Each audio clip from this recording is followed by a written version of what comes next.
Hello and welcome to the MBOM podcast, where you will learn to master the business of yoga with guests from around the world who have experienced becoming successful yoga teachers, studio owners, and much more. Now, here's your host, Amanda Kingsmith. Hey everyone, and welcome to another episode of the MBOM podcast. And for those of you who are following along all through season 1 and who have been on break with me, welcome back. It's super exciting to be back doing the show regularly once a week. And so you can expect new episodes every Monday going forward. And not much is going to change with the format of season 2. It's just going to be different guests, maybe a few of your favorite guests from season 1 talking about different topics. We're going to be covering some topics that listeners have reached out and asked to hear about. So if you're one of those people who has something that you want to hear about, definitely reach out. Let me know. If there's somebody you want to hear from, let me know. I'm super keen to get all of your feedback. And if you're not a part of the newsletter or the Facebook or Instagram community, definitely get involved with that. You can find the newsletter on the website at www.mbomyoga.com.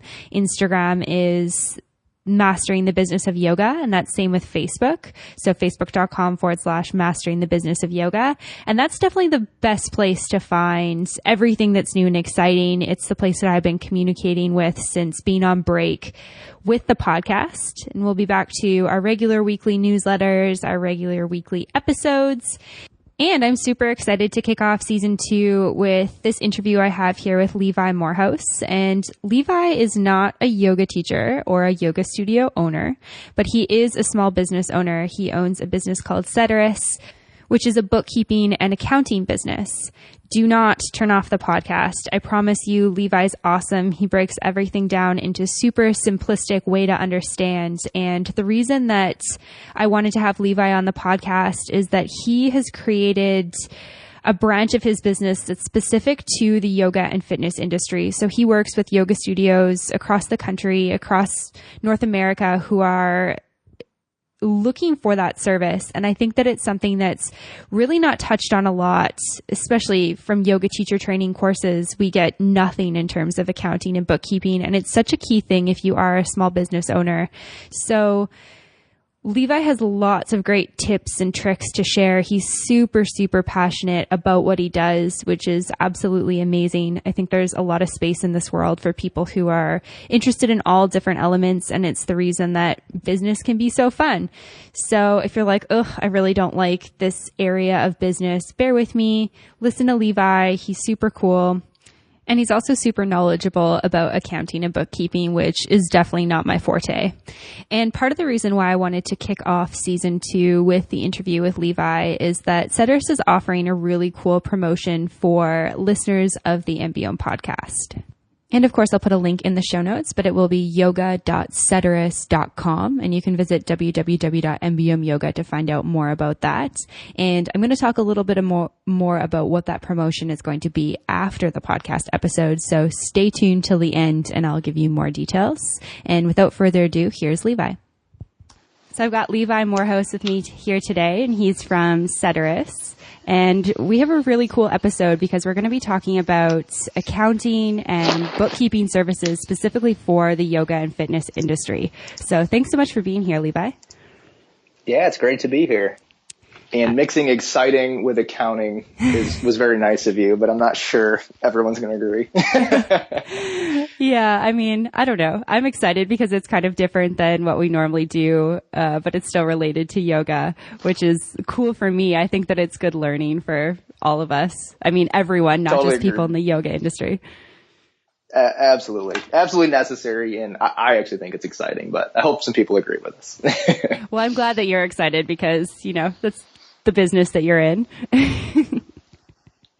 Yeah, absolutely. Can you tell me a little bit how you got into sort of accounting and bookkeeping and specifically creating your own business around that? Sure, absolutely. So I kind of always wanted to be an entrepreneur. I kind of had that itch from a very early age, back in like high school even. And as I got through high school into college, I just decided I knew I wanted to go into business. And as I took my first accounting class, it just really clicked. And back to that being kind of weird, like most people that were in that class hated it. I actually really liked it, which was kind of a thing like, okay, maybe this is something, to focus on. So got my major in accounting, went to work at a CPA firm in the area, got some really good experience there, ended up becoming a certified public accountant. All along the way, the entrepreneurial itch wasn't going away. I started a few side businesses throughout that process.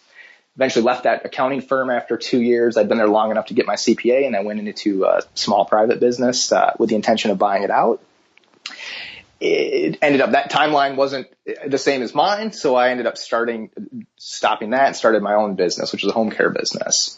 All those things happened over a few years, and in all those experiences, I realized that small business entrepreneurs are really at a bad spot with their accounting and bookkeeping and financial reporting and the information at their fingertips and just keeping track of things and understanding how the health of their business from a financial standpoint is a big challenge.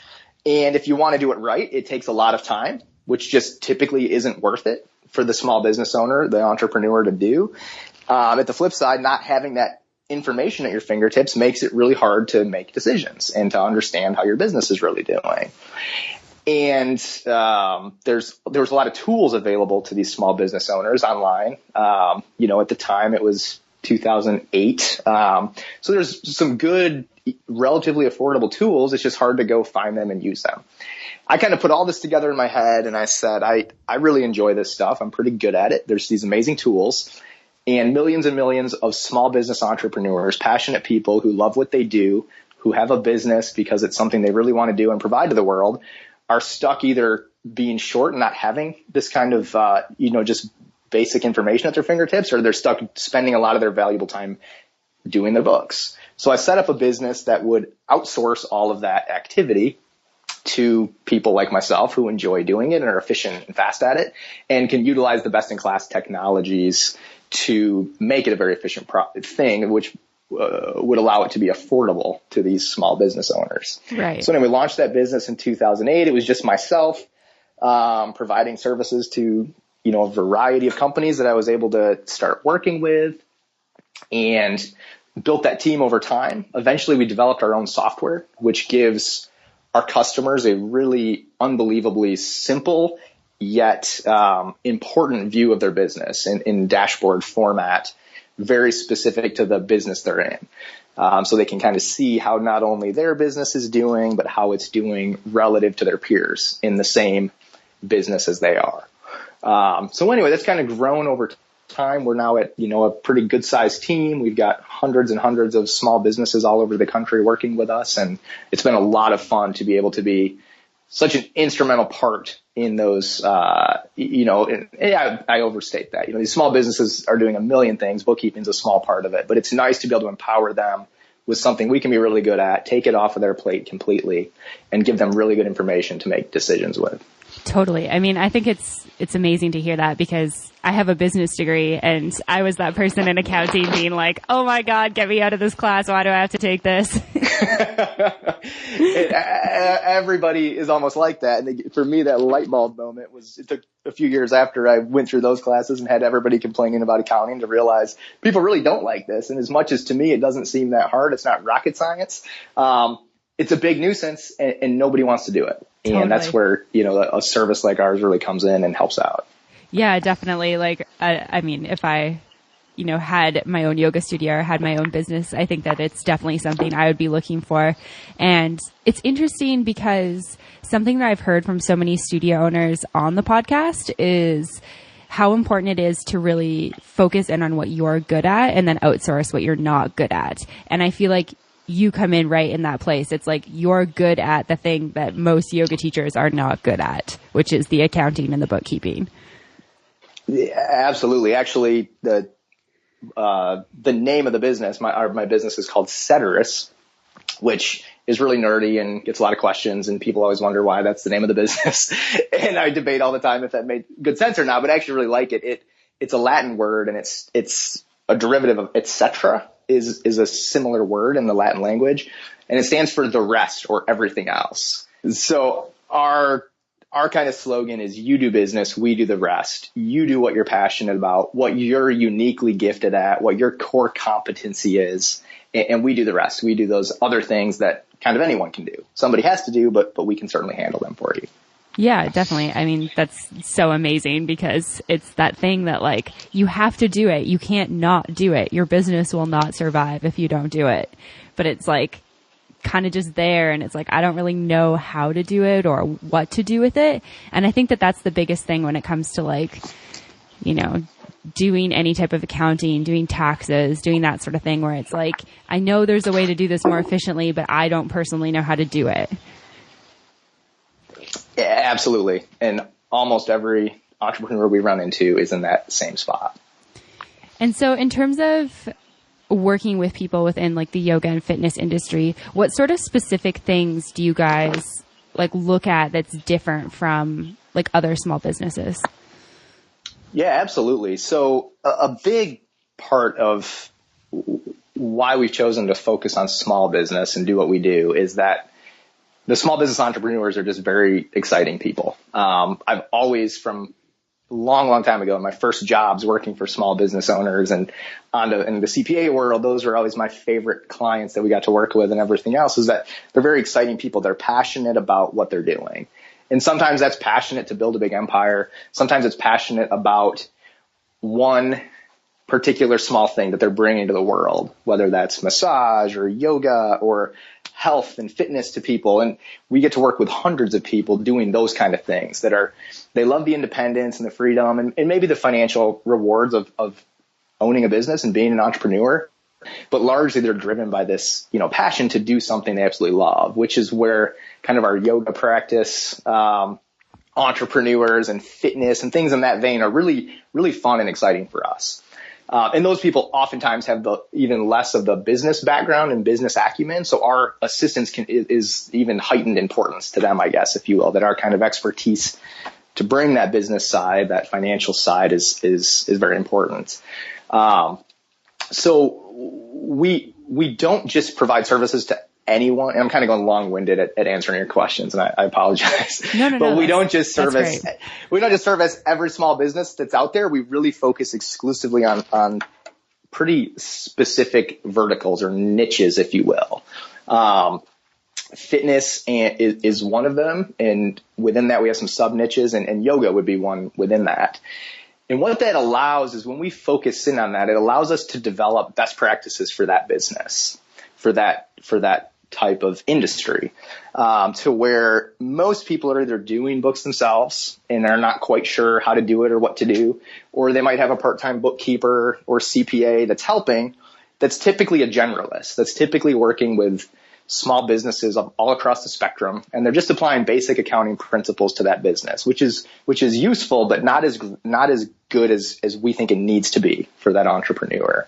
So we like to specialize in specific industries, and we won't vary outside of them. So our team is experts in the industries that we're in. So we develop standard practices for a yoga studio.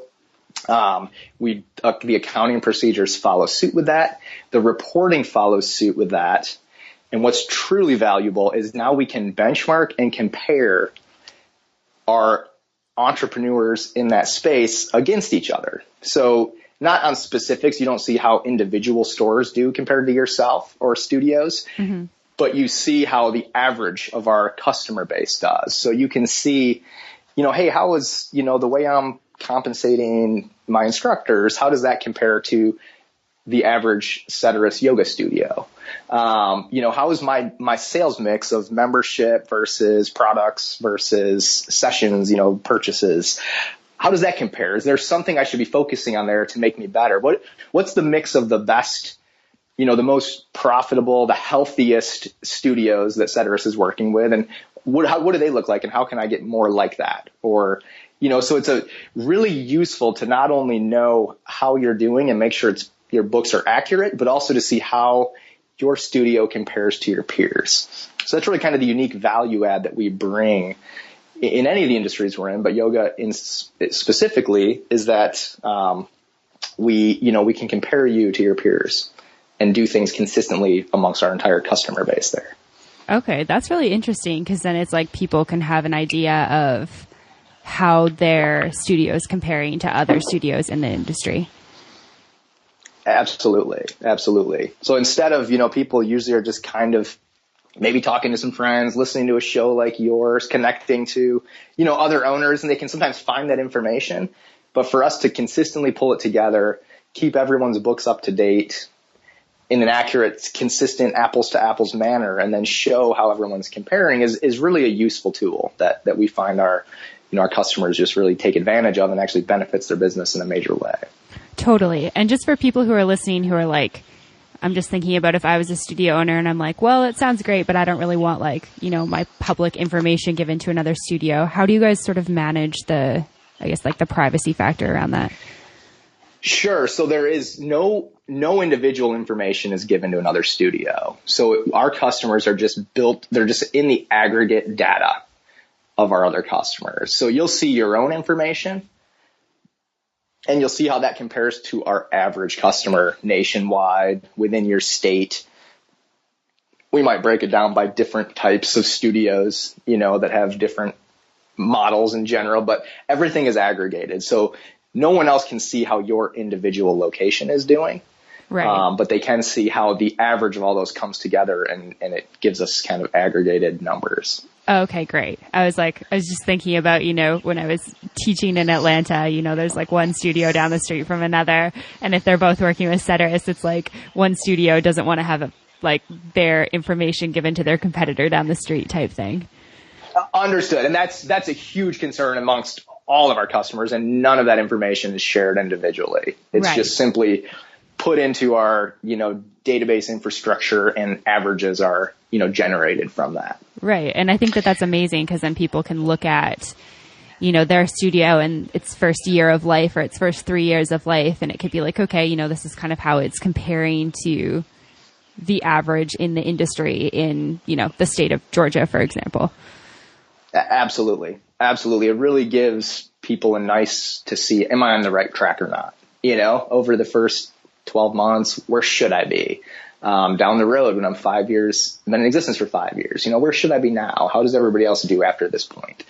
It's, again, can just find that to be kind of invaluable. Totally. And when you start working with somebody in the yoga industry, are there sort of typical mistakes or things that people are kind of not on the right path with that you guys see? It's all over the map with something like the yoga studios that we're working with, the yoga entrepreneurs. A big mistake in that is that oftentimes that's an entrepreneur that's again is actually a doer. They're an instructor. So books is maybe the last thing on their mind, and they may not be keeping books at all. That is totally fine. We have no problem coming into that and just creating what's needed to get things up to date and caught up. That would probably be the biggest thing, is that they're not really doing anything right now, which again, in my mind it's very, very common. It's not a thing to be ashamed of, but it is leaving you lacking and not quite having some information that you probably should have at your fingertips if you're not doing any books. Other times we'll come into them and they're keeping their books, but they're not tracking it in a level that can give you useful information. And that's some, keeping track of, again, maybe your mix of sales between memberships and products and sessions and things of that nature, whatever the various, channels you have for generating sales. It's really handy to keep those broken down, and you can see how they trend over time. And again, that's not stuff I really feel the business owner should be spending a ton of time doing, but just making sure that their books are kept in a level that actually can give some useful information when it's said and done. Right. And I think that you're totally right about this. Okay, it probably isn't even happening, because, the reason why I started MBOM in the first place is because I went from this business background working in corporate to being a yoga teacher and being whoa, there's no business happening in most studios. And it's how are we marketing things? How are we keeping clients? And I don't even know the backs side of things like accounting, but it's if things like cash outs are not happening regularly, accounting's probably not up to date. Sure. And that's in that industry specifically, we see more that are just not doing much of anything, which again is not something to be ashamed of. Running a business, making sure there's cash in the bank, there's things that come first, but it should be done. It shouldn't be neglected completely, and that's why we kind of are here to help. And we try to do that in a really low key way. Totally. And something I've noticed about the yoga industry as well, which is not a bad thing, is that there's a lot of like spirituality and the idea of karma. And it's like, okay, yeah, like you'll pay later type thing. Like, okay, just go ahead. Like we've got you. And there's a lot of that, which is it's not a bad thing. But then there's also, as a studio owner, as a teacher, if you're trying to make a career out of it, I think you do need to remember that there's some practicality around money. That's such a great point. And I love, again, when I used to just be a CPA or be an accountant, when I would run into people and they would almost be ashamed of those kind of things. Oh, I let my employees, I give them advances a lot, or I don't charge a customer. I give them terms that are, and I say, that's great. I love that. I want you to be an entrepreneur, not be a diehard cutthroat business person. But what I want you to also know is what that means to you. What is that actually costing you, or what does that mean to you paying rent next month, or you having a ton of stress in your life?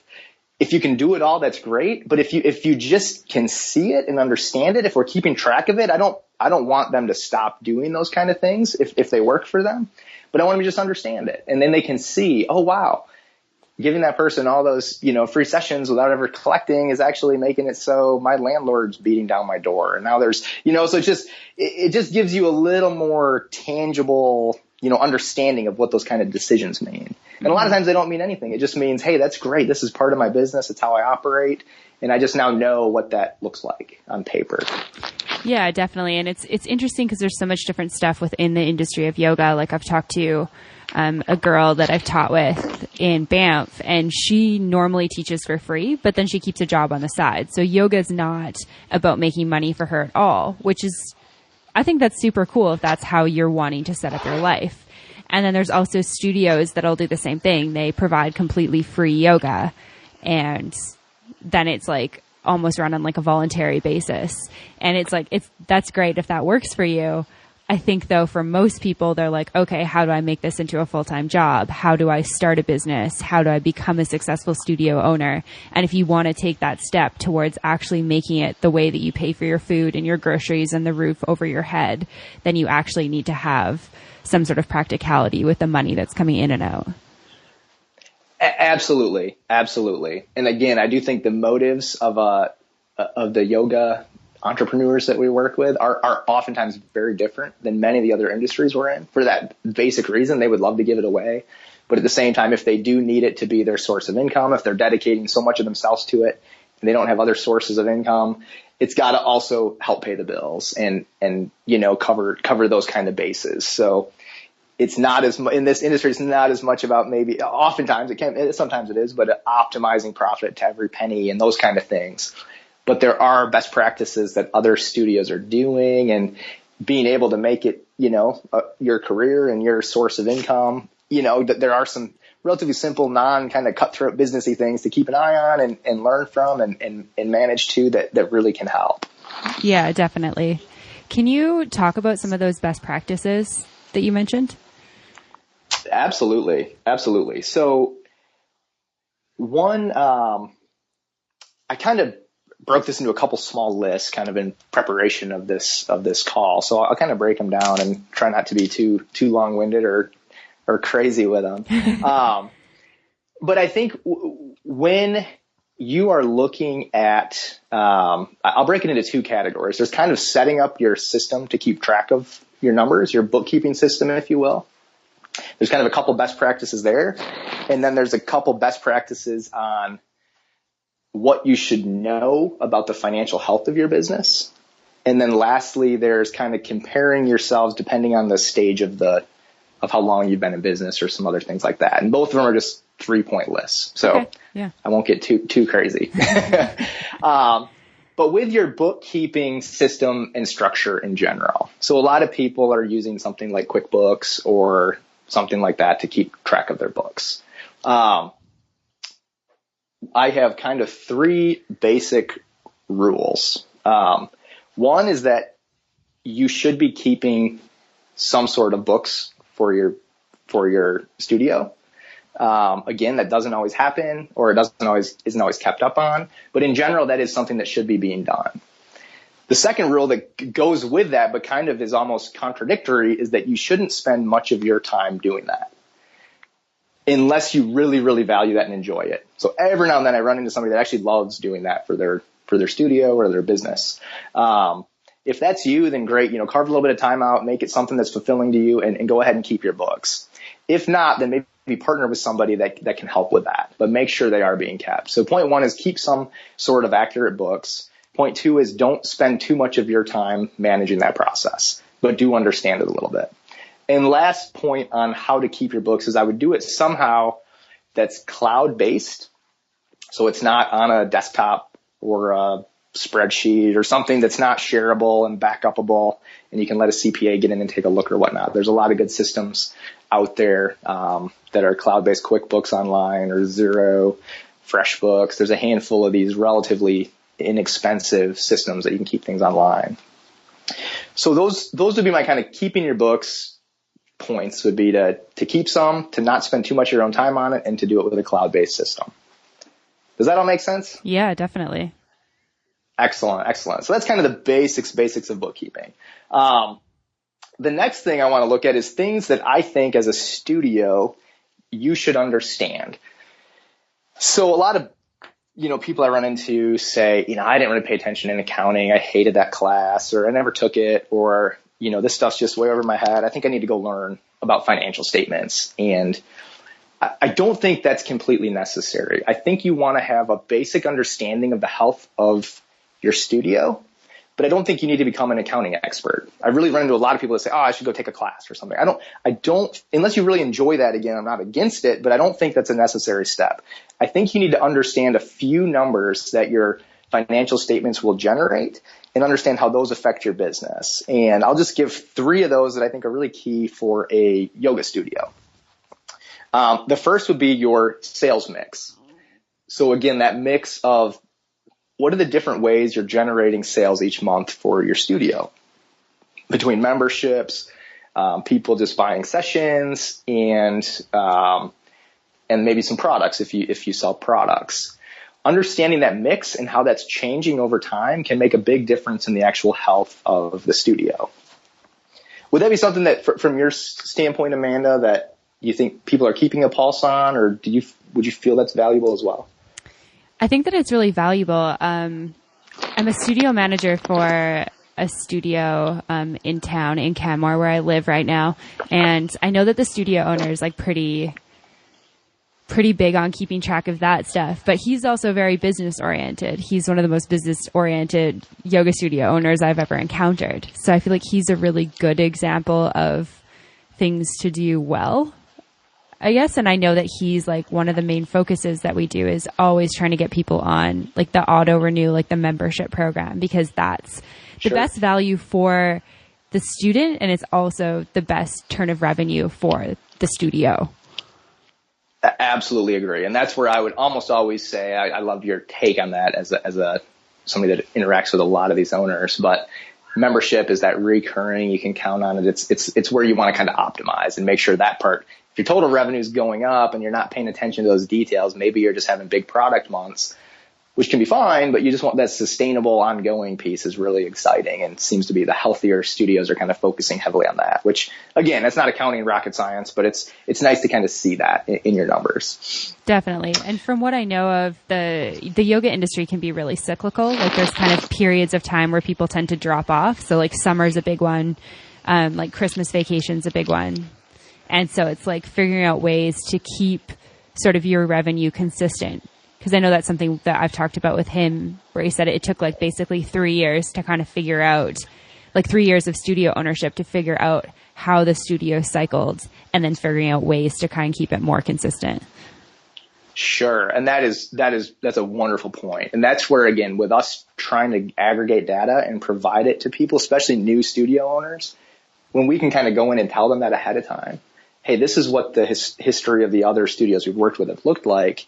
Here's the things you might want to figure out. And maybe instead of that taking 3 years, they can figure it out in 12 months or 18 months. Or, if we can kind of accelerate that learning curve for for our customer base, we really love that. Yeah, definitely. I mean, learn from the mistakes of others, I guess, type thing, or learn from what others have learned. Absolutely. And again, another thing I love about yoga is that our customers in yoga love the idea of helping others. Where in our other businesses, they do a lot of times as well, but sometimes they feel much more competitive with each other. Where in yoga, it seems much more of the community is a big deal. And, helping others get up and running is, something that, not that they have to directly help, but just the fact that their numbers and them working with us can help somebody else is kind of viewed very positively. Definitely. So first thing is to understand your sales mix. If you're looking at, kind of what numbers to care about, how does that look? I tend to say every month you should understand these kind of things. And again, that might be too extreme and aggressive, and don't feel bad if you can't do that. But monthly, kind of, how is my sales mix? How did it compare to last month and last year? The second thing is keeping track of your total expenses by cost center. So not just total expenses out the door were X, but what was break it down by cost centers that matter. And in yoga studios, it's your cost of product, your cost of service, if you will, maybe your instructor costs related to each time you're providing services. And then your facility, your lease, your electricity, your utilities, things of that nature that come with the facility. And lastly, your just general and administrative type costs, your office expenses, the random other business expenses that you have. So breaking it down into those cost centers as opposed to just a total, just a couple high level cost centers. You don't need super minute detail to track in and outs of, but to have your expenses broken down into those and again, look at those over time can be very valuable. So when you say cost center, do you mean like looking at so how much you pay for like rent at your studio and how much you pay out your teachers each month and like that sort of thing? Exactly. I would break it down into the cost of the products you're selling as the cost centers that I would focus on for a yoga studio. Mm-hmm. The cost of the products you're selling, so what you paid to buy those products. Second is the cost of your instructors or teachers. Third would be your facility expenses, which would include your rent as well as your utilities. And maybe your property insurance, your property taxes, anything related to the facility itself, mm-hmm. the space itself. And then lastly, just your general and administrative expenses. So things like your office supplies, just general business expenses. So if you have all your spending categorized into those buckets, that again becomes a way to kind of see how you're trending over time. And if your total expenses are going up, you can kind of narrow it down to certain areas and figure out what's going on. Right. That's awesome. And the third thing, so the first is the sales mix. The second is the expense cost centers. And the last thing is just keeping track of your cash. Making sure if you have a runway to when you're going to run out of cash. That's not as fun, but it's unbelievably important as opposed to just knowing where it is each day, but kind of have some idea of how that's trending. And secondly, if you're building up a big cash reserve, what should you do with it? Should you invest into the studio? Should you take a distribution? Or, what's the right amount of cash and where do you stand relative to that? Again, those are three things that I think you should get a handle on. If it's not something you're clear on, get with a financial professional. Or again, that's something that we want all of our customers to have a really good grasp on all three of those things and understand what they are. And also just have what we want is each of our customers, and I would say any entrepreneur out there, any studio owner out there should understand those three areas and have in their head what's a good number and what's a bad number. And when they look at the month's activity or the days or the weeks or the quarters, they kind of understand just intuitively on those 3 points, is that good, bad, or about as planned? Right. Again, you don't have to know all the 100 lines on your profit and loss statement or your balance sheet, but if you just understand those few things, and again, they actually let them tell you indicate your health. It's like taking your temperature or something. If it's high, if it's low, or if it's about where it should be. Right. And is there something like in terms of, so say somebody comes into the industry and they're like, I'm going to go from teacher to studio owner, and then they open their studio and they have their small business loan or, however they get money invested. I'm assuming it's probably a small business loan or some sort of savings. And then they look at the amount that they're turning. If they're working with Ceterus, do you give them like some sort of amount that kind of is in the healthy range? Like if they have no idea? Absolutely. Absolutely. So back to kind of my 3 lists of 3, which is confusing. We've got my list of how to keep your books, some best practices there. And then 3 things you want to know about your business, which is what we just talked about. And then the last are, how do you understand what those 3 things you know about your business mean? Right. I jumped ahead. Sorry. And you're great. I love it because somehow you're tracking with where I'm trying to go, which is hard. I have a hard time making people don't always follow along with where I'm headed. So no, your question was great. I'll get to it in just a second. Perfect. So the last list of 3 is, how do I know that those 3 numbers that I now have in my head are good or bad or normal, or as expected? And the first thing we want to know is, where do we break even? So first and foremost, especially for a new studio owner, it's what amount of sales typically do we break even at? And that sales mix figures into that. How much membership mixed with product sales, mixed with people just paying for sessions, do I need to where I can cover all my costs and not run out of cash? So that's something we want to know immediately. That's more important than how you compare to your peers. It's more important to your trends. It's just, how do I break even? And once you've overcome that, you understand it, you're past it, it's not really something you worry about anymore, which hopefully happens, relatively soon, but it takes varies amount of time. The next thing we want to know is, how do we compare to ourselves historically? So how is my studio doing this month versus last month? Again, on those 3 areas, on the sales mix, on the cost centers, and then our cash. And you can look at that year over year. So how does May of 2016 compared to May of 2015? You can look at it month over month. How is May of 2016 compared to April of 2016? You can compare that, anything that makes sense. Seasonality figures in a lot of times, as you mentioned, so you can look at it quarterly or whatnot. But looking at yourself versus yourself historically is a very valuable way to understand, am I getting healthier or less healthy? And the last way that I think is the most important and the most valuable, but it's also the hardest to get to because you have to share information, is to compare yourself to your peers, as we talked about. So what we do as Ceterus is, when we're working with a studio, we have a dashboard built specifically for yoga studios that highlights these 3 key areas, as well as a few others, but those are kind of the key ones we care about: your sales mix, your cost centers, and your cash. And we show how you compare to your relevant peers. And it's going to highlight right there for you if this is good or bad or right on track. And you'll know over time that doesn't change much. You'll kind of know what's a good number for your studio. And it can be based on where you are. Maybe you're not just crushing it nationwide, but versus how you've been and kind of your geography or your price point or your demographics or how you want to run your business, you'll start to understand what's healthy for you. And we just bring that straight to the surface, so you don't really have to scrape and find it out.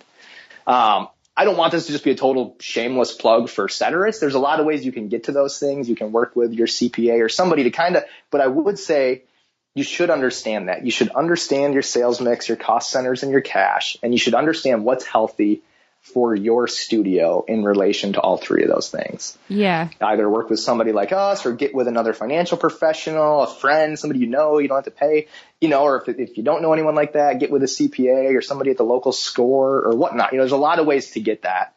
We try to make a really easy to use way, but I don't by any means want to lead your, listeners to believe that you have to come to us or this stuff's impossible to get to. We just try to make it really easy, but it's out there and there's probably a lot of ways you can get to it. And I think very much worth everyone's time to kind of spend a little time, find somebody that can help and understand those things. Yeah, no, totally. I think that makes a lot of sense. I'm thinking about have you worked or are you familiar with Mind Body Online software? So absolutely. That was, if I wasn't going to have a list of 3, another point I was going to make was, if your point of sale or scheduling, front end system, if you will, can integrate with your accounting system, that makes things very efficient. And you can actually have daily information as opposed to just monthly.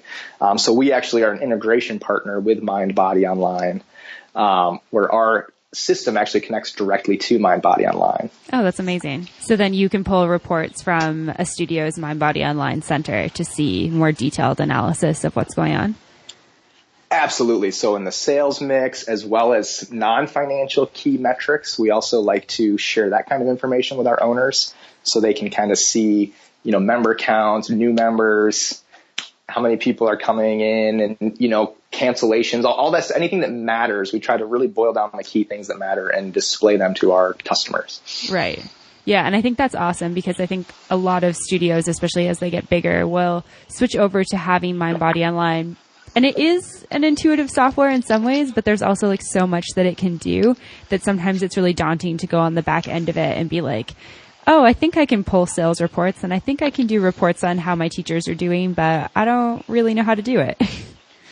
Sure. Absolutely. So we've done some of that and curated some of that to what we think is really valuable. So again, the studio owner has now one place to look at all that kind of information side by side with their financial information that we just talked about. So we really want to minimize friction and pain and say, you're an entrepreneur, especially in the case of yoga where it's so non-businessy and you probably don't want to be buried in 3 different softwares and dashboards all day, but to have some really easy to access place that kind of gives you those key things in one place so you do understand the health of your studio is really useful. So yes, we integrate with MindBody Online. If we don't integrate with similar systems to MindBody, we work with them to where we pull that data. We might manually pull it. It may not be through an API, but regardless of what system you're on, if you're on any of those kind of front end point of sale systems, we work with them and integrate them and pull them into our system. That's awesome. That's great to hear. I think that it's like, as a studio manager, I work on the back end of MindBody Online and I'm like constantly calling support to be like, hey, how do I do this? How do I pull this report? What does this mean? This number's popped up. I don't know what to do with it. Sure. No, they've done an unbelievable job helping so many, thousands and thousands of studios and fitness things and everything else. But yeah, it's not, people certainly struggle using all this kind of software. So. Totally. And I mean, it's something where like, I think yoga 15 years ago, when it was kind of just becoming a thing, was like people wrote their name down on a piece of paper and probably paid like cash or maybe with a debit card. And it was just like very simple processes. Everything was like in a notebook and in one of those little metal cash containers and Absolutely. It's changing fast. Maybe totally. Unfortunately, but it seems to be. I think though that technology tends to make things a lot better and a lot more efficient and can help studios grow in like a bigger way, which is amazing. I completely agree with you. It adds a little complexity, maybe something to learn, but once it's all running and operating, it actually can make life significantly easier and better. For sure. And then, one of the worst things I think about accounting, and I feel like even just being a citizen of the world, is doing taxes. Do you guys help with the whole tax process as well? We absolutely do. So within our standard kind of service, we always handle all sales tax stuff. So typically it's monthly, some people quarterly or whatnot, but all sales tax is related to the products you're selling and any of that you've collected and whatnot. So that's just a standard part of what we do. Income taxes are slightly different. We offer it. Probably half of our customers use us for that, and that is wonderful. We have a really great team of tax CPAs that can handle all your federal, state, local tax filings from the income tax side for both the business, if it's set up separately, and or the owner personally. But what we've also found is that a lot of times entrepreneurs have a local CPA that they really like to do their taxes. Mm-hmm. That CPA usually doesn't want to be doing their books every day, doesn't have the ability to do these kind of peer benchmarks and dashboards that we've built our system to do, but they still like to use that CPA to do their taxes. So with us, it's really nice. You can either keep your local CPA and we will just work with them on your behalf to make sure they have whatever they need to get your taxes filed on time and accurately. And that process a lot of times just eliminates a ton of time on the owner's part, just having us work with their CPA to make sure their taxes are done right. Or on the flip side, if you don't have a great relationship with a CPA, you don't really, you're kind of indifferent to it. We provide unbelievably, quality as well as affordable tax services to our owners because we have all their information. It's very easy for us to go ahead and handle the actual tax preparation and tax filing on their behalf. So that is certainly not, taxes aren't really fun for almost anyone, but we can't make them less costly, but we can make them less of a headache. Right. Yeah. Which is like the biggest part. Yeah. If I had the choice, I probably just would never pay taxes. My mom's always like, have you filed your taxes? Did you get your T4? I'm like, I don't know. Maybe. I'm like, if the government wants to take my money, they should probably make it easier for me. Exactly. I can't argue with you there. We do typically recommend filing your taxes, but it's up to the owner at the end of the day. Yeah. Yeah. I mean, I think most people would recommend filing your taxes. I have heard stories of people who just don't. We won't argue with you disagreeing with it, but at the end of the day, we recommend compliance. Definitely. That's totally fair. And so if somebody is working with you and they're like, like me, and they're just like disinterested and disenchanted with the idea of taxes in general, but they also have a local CPA, are you sort of the step of like recommending them to all the things around tax exemptions, or is that something that like their tax CPA would more do?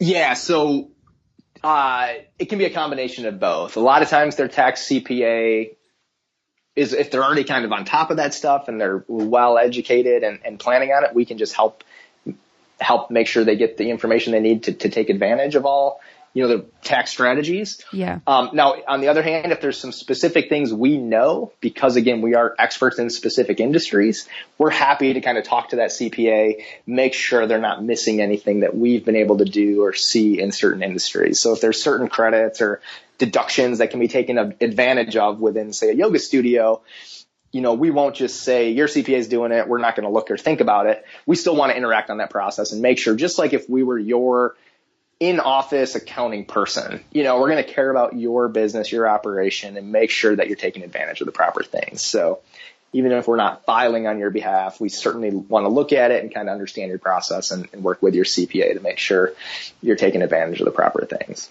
Right. And for somebody who's listening, who's like, ooh, I'm a small business owner that would like to know more about these tax exemptions that they're speaking of, is there a couple things that you could kind of recommend for people as they're starting out to sort of be keeping track of, before tax season kind of comes up? Sure. So, just basic practice is have all your business expenses run through a specific credit card or banking account. So all that stuff's being tracked. So anything you're spending that is on behalf of your business, just make sure that's being tracked somehow so you can keep tags on it for spending purposes. Any travel you do on behalf of your business, keep track of that mileage. That can be a substantial deduction if you're going to if it's driving, even the mileage can be a big deduction. Obviously the plane tickets and hotels and things like that, if you're flying places, can also be. Other things, again, it's kind of specific, different states, different places, there's all kinds of different things. It's hard to just off the cuff have, any super specific things, any super special things. But in general, keep track of what you're spending. If you use your home as your office, there's a lot of things related to that you can end up deducting that might or might not make sense. So your telephone, your internet, certain amount of your space. If you own a house or renting a house, sometimes you can expense parts of those expenditures that can really help reduce your tax bill. Also, some other things that sometimes get missed are memberships and prepaid type things that sometimes you can defer those revenues and actually save yourself substantial money, especially at the front end of setting up a new business when that cash is the most important. So there's a whole slew of things there. Again, to really give anything definitive, you'd probably want to, by all means, you can always call us and we'll give you some free consultation on those kind of things, or talk to a CPA in your local area. Yeah, no, I know that it's like, country specific, state specific, province specific. It's always different from place to place, but I think those are some good, like, general things for people to sort of keep in mind if they're thinking about starting a business, or they've just started a business and are kind of like, I don't really know what's going on. Sure, absolutely. And yeah, in that process of thinking about starting one, even if you're on, you only have one credit card, but you're doing certain things related to what you might start your business doing, just keep your statement, highlight it, keep it online and reference like certain transactions that might be expensible. And even after the fact, sometimes you can take those expenses, right off the bat when you actually do start and offset any income you make. So if you're exploring it and you're traveling and testing studios, anything that can be related to actually getting that business going is well worth keeping track of, because there's a high chance you'll be able to deduct a lot of those things. Right. And that's amazing. That's super cool to hear. Because I think that that's one of those things where it's just like, even for me having a business degree, it just seems like there's so many like pieces to the puzzle, and it just makes my mind feel like it's going to explode. Yeah, absolutely. It can be a little intimidating. So what I usually tell people is just keep a log, and you don't have to think about it beyond that. Or even don't keep a log. If a log's too much, if it's something secondary, just keep your statements and just put a tick mark or a flag, highlight or something, anything that might be business related, and just move on. But later when you decide to do something, somebody like us or your CPA can take that and actually make it useful. Totally.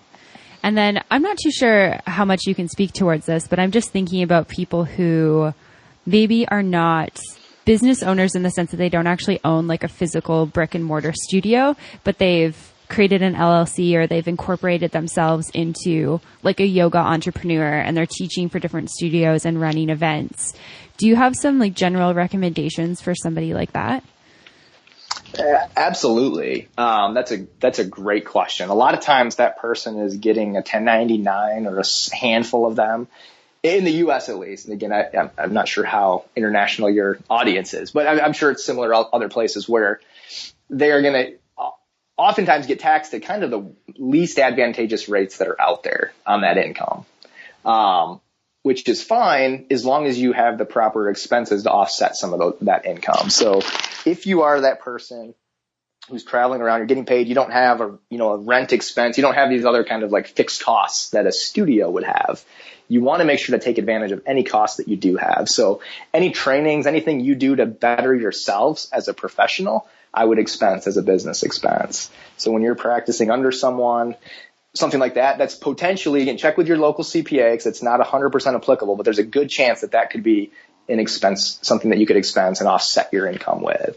Obviously, traveling to and from wherever you're going to do classes, keep track of that mileage. Again, that's going to be very helpful when it comes to the kind of tax rates you'll be seeing on that income. Anything related to helping run your business, if you're using a laptop, a phone, your cell phone bill, all those kind of things. If you're truly running kind of an independent business, you're going to probably want to take advantage of expensing all or a portion of anything that's helping you run that business. Right. Yeah, that's great to hear, because it's like these kind of daily expenses that you just pay because you kind of need to. Like, you're like, I need a phone number, so I pay my cell phone bill. Like, I need a car to get from studio to studio, so I just buy gas without thinking about it. But then knowing that, hanging on to those receipts and putting those things through in your taxes can actually be really helpful for you as a yoga teacher. Absolutely. Absolutely. And sometimes you can do it relatively simply. Again, hey, a quarter of my phone calls are typically related to, business and my emails. So I'm going to write off my cell phone plan, 25% of it. And, right. You don't have to keep gas receipts and stuff necessarily if you keep track of your miles.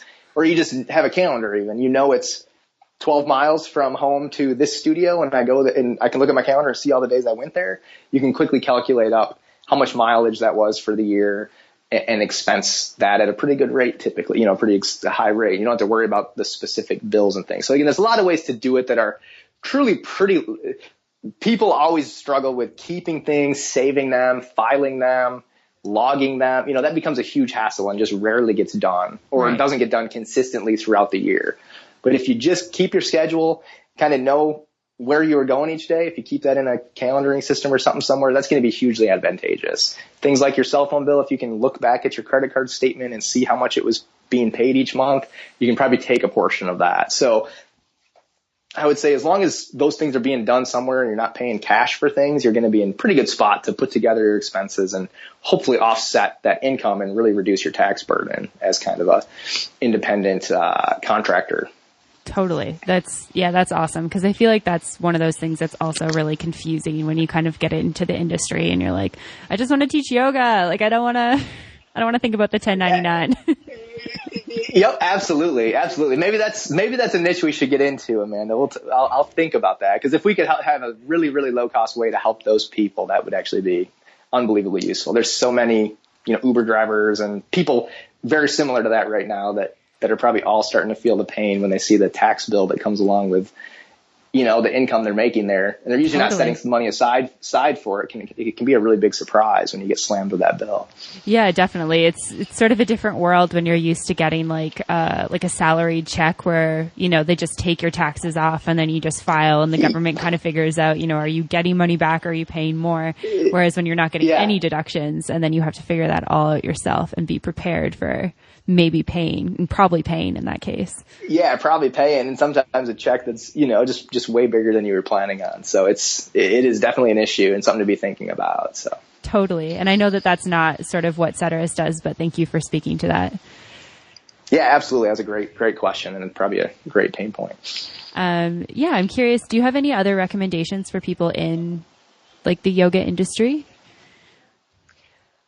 I would just say, I always encourage, people to branch out, and if they kind of want to try doing their own thing and around something they're passionate and good at, something like yoga is just such a clear way to try to go start a business and be in business. So you don't have to create a million things. You like instructing people. And, I'd say it's the whole business of doing business or the rest or the back office or the bookkeeping. Just my only advice would be don't let that scare you. If everything else there's a lot of other reasons running a business is hard and stressful. And if it's not for you, that's just fine. I don't like pushing people into it. But if you have that natural calling, don't let the kind of the business side of running a business be the thing that scares you away. There's ways to set it up so it's minimally invasive. It can be kept track of. It's not just this Pandora's box. And you can actually use it to your advantage if you kind of set it up right. So I would just say don't let that side scare you. Get some good help and get it set up right at the beginning, and it'll be something that actually works for you and doesn't stress you out as you grow your business. Right. I love that. And I think that it comes back to like so much of what I've heard from successful studio owners is like always outsource the things that you're not good at. So if you're not an accountant, don't do your own accounting, don't do your own bookkeeping, like find somebody who is passionate about that, it's super cool to talk to somebody who is passionate about that, because I know it's not my passion, but it's awesome to hear somebody who is like you're obviously like love what you do, which is so, so cool. Yeah, absolutely. As bizarre as it is, I absolutely love the numbers, and our whole team does. We got a bunch of people that just love the numbers. They love entrepreneurs, and it's, I couldn't agree with your sentiment more. And good owners in all businesses that's becoming a very, very thing that successful people do is outsourcing the things that are non-core that someone else can do better or more efficiently and really focus on their highest use of time. So yeah, I think it's like the 80-20 rule. I know Tim Ferriss did a podcast episode on it where he talks about, I can't remember who he's talking to. I think he has some entrepreneurial superstar on his podcast, but they're talking about this 80-20 rule and sort of how it took him a while, even as an entrepreneur, to be like, okay, I'm really good at X, Y, and Z, and I need somebody else to do like A, B, C, D. Sure. And that's the thing. Bookkeeping often gets into that because, again, if you've used a QuickBooks it's not hard. And people often are like, well, there's no reason I shouldn't do my own books. The question is, what else could you be doing with that time? It's not that what it is so hard, but it's that recruiting instructors or marketing in your area or spending more time with your family or whatever that is that more valuable than the small savings you're getting from doing your bookkeeping? So we run into that all the time. But more and more people, due to things like Tim Ferriss and the general gist of it is people are starting to really catch on that anything somebody else can do more efficiently is probably really smart to do if you want to grow and have a healthy business. Totally. And I think as like somebody who's really independent, it's something that I've really learned even in, my world of podcasting and entering the world of teaching is like when Ryan and I first started our travel podcast, I was like, I'm going to design the logo. And he's like, you don't know how to use Photoshop. And I was like, I'm going to learn how to use Photoshop because I want to do this myself. And it's also, we didn't have very much money to invest into it. So I was like, we'll save all this money by me doing it. And so I designed something super mediocre. It took me hours and hours to do it. And we finally just got it redesigned. The cost was so low because we got a friend to do it. She did a kick-ass job on it. And it's way better than what I did. And it took her like probably a quarter of the time and is way better. Yep. No, absolutely. And again, I've been there in 8 years of running this business. I've made the wrong decision on outsourcing different things a million times. And I'm finally I'm not there, but I'm finally getting really close to trying not to do anything on my own unless I'm already good at it. Totally. Just let somebody who's really good at it do it, pay a little more. You end up saving and improving your business so much more in the long haul by doing it that way. Definitely. It's good to know I'm not the only one. No, you're not. Unfortunately, I'm guilty, and everybody we work with has been guilty of that at some level or another at some point. So I think every entrepreneur struggles with that. Yeah. And it's kind of this human thing where I think when you have this thing you're super passionate about, which is probably your business, if you're an entrepreneur, you're like, it's my baby. Like, I want to grow it and love it and do it all myself. And then you realize that if you let other people help you, it'll be a lot better and probably a lot easier for you. Unbelievably better, and just always spurs massive improvements and growth, at least from my experience, that every time you let something go to someone who's actually typically better than you at it, it just really, really makes things better. Definitely.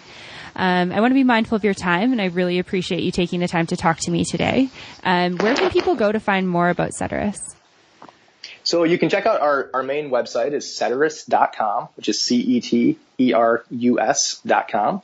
And we actually have a subdomain related to our yoga studio friends, and that would be yoga.ceterus.com. And that can kind of explain all the details of our specific offerings and solutions for yoga entrepreneurs. Amazing. Awesome. Well, thank you so much for your time, Levi. I really appreciate it. Hey, thanks. It was really fun. I appreciate it, Amanda. And once again, a huge thank you to Levi for coming on the podcast and sharing his wealth of knowledge about accounting and bookkeeping. See, it's not that bad. And for those of you who have been like, okay, get to the promotion, Ceterus has kindly offered 3 months free for anyone who signs up through MBOM. So if you visit that link that we've talked about a couple times in the show now, yoga.ceterus, so CETERUS.com, yoga.ceterus.com, you can go and you can sign up. You can just say that you're with MBOM in that process, and you'll get your first 3 months free, which is a pretty sweet deal, especially if you're starting a business or you're in your business and you're like, yes, I need accounting and bookkeeping. And this deal is going to be on for a while. So I'm going to be continuing to talk about it in the upcoming episodes. And as always, you can visit the website to check out new blog posts, to sign up for the newsletter at www.mbomyoga.com. Join the community on Facebook and Instagram at Mastering the Business of Yoga. And as always, thanks so much for listening, and namaste.